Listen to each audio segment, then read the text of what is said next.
Never again be anything quite like it, and many consider it to be the best motoring series in history, and is not surprising looking back.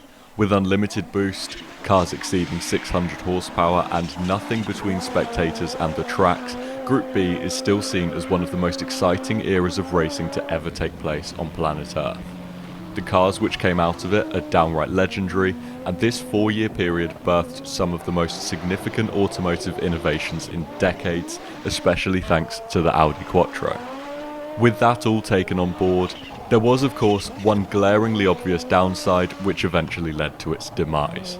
Group B was incredibly dangerous. Now Formula 1 back in the day had its own safety issues unsurprisingly, but Group B was something to behold.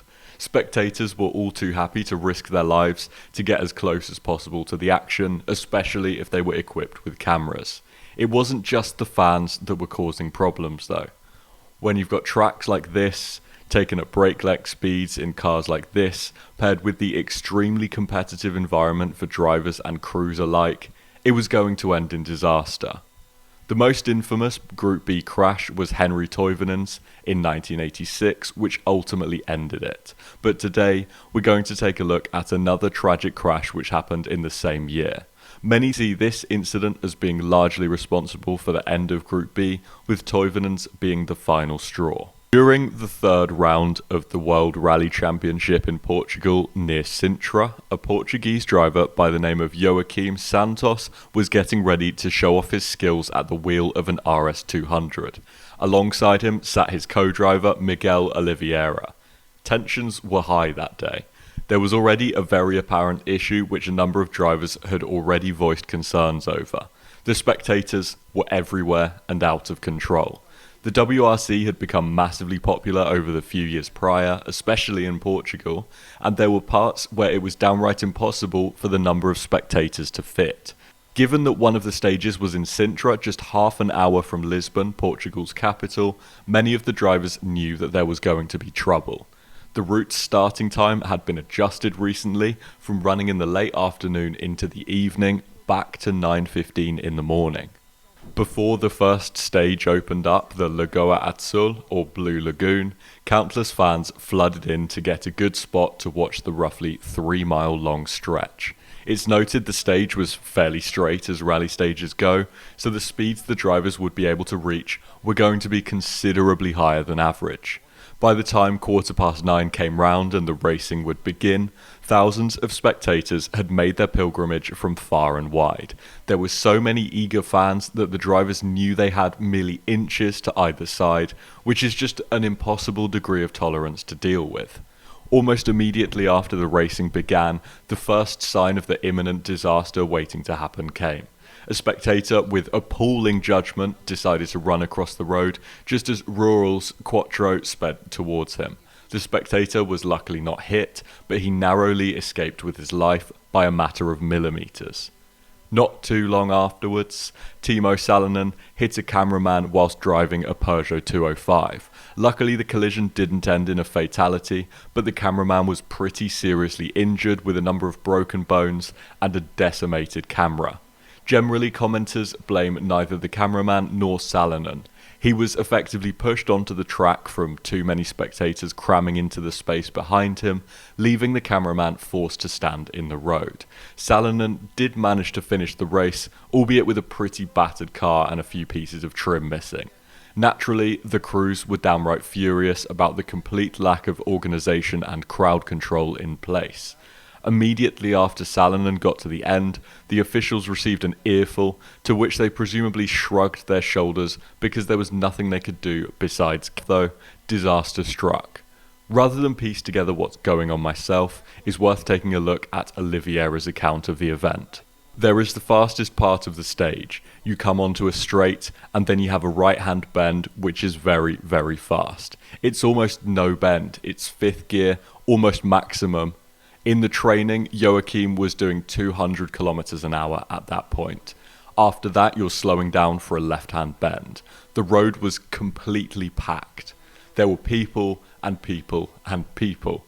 When Joachim came out of the right-hand corner, one guy steps into the tarmac, so he has to make a correction, and when he made the correction and tried to come back to normal, the rear of the car went. He lost it.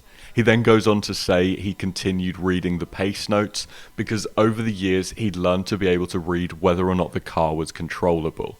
Unfortunately, Santos wasn't able to regain control this time. Then, bump, bump, bump. I didn't see anybody. I didn't see anything because everything was on the left side of the car. I felt a whack, whack, whack of the car hitting people. But then I came out from the right and they took me and put me in a car.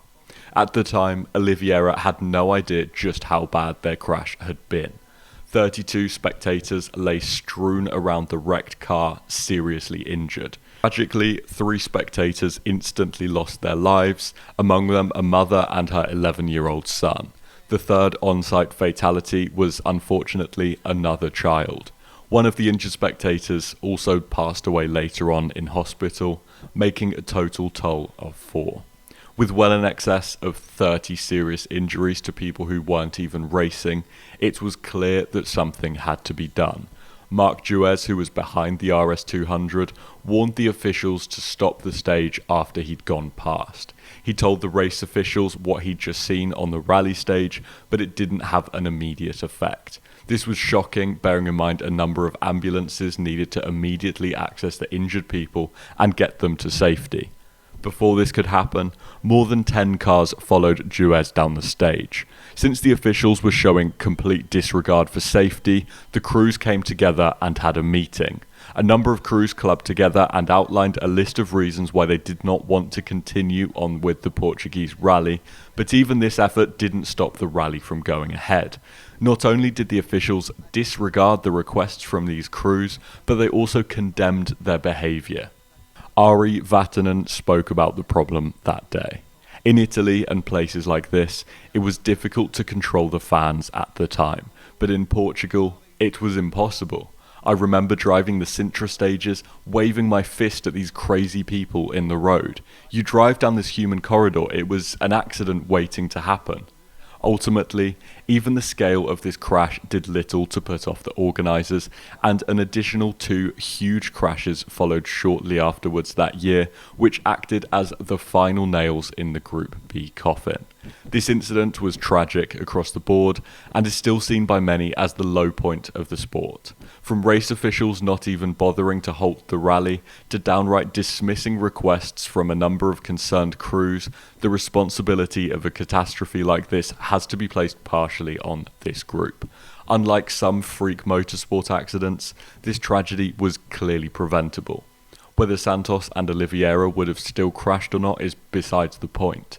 Spectators were simply too close to the action for the event to be even remotely safe, and nothing was done about it, which shows complete disregard for human life.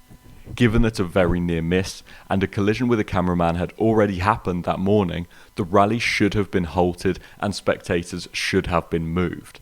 Given that there was clearly a lack of staff to help with crowd control and dispersing people into safer areas, something like this was going to happen.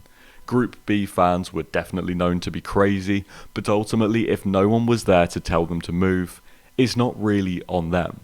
You have to remember that although occasional crashes into spectators did happen, it was this event which changed the public's opinion on just how close to rallying people should get. There are